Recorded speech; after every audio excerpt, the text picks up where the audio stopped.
So Congress party Telangana రాష్ట్రంలో ఉన్నటువంటి బీసీలను మోసం చేసేందుకు మరోసారి కుట్రకు తెరలేపింది.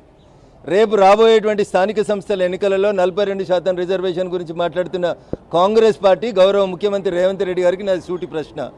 ఆల్రెడీ అసెంబ్లీ ఏర్పాటై 18 నెలలు అయిపోయింది. మీరు ఎవరు ఎంత ఉంటే వాళ్ళకి అంత ఇవ్వాలని చెప్పి రాహుల్ గాంధీ గారు పార్లమెంట్లో చెప్పారు. ఎవరు ఎంత ఉంటే వాళ్ళకి అన్ని ఇవ్వాలంటే ముందుగా తెలంగాణ రాష్ట్ర శాసనసభలో 18 మంది మంత్రులకు అవకాశం ఉంది. 18 మందిలో మీ లెక్కల ప్రకారమే రేవంత్ రెడ్డి గారు 56% బీసీలు ఉన్నారు.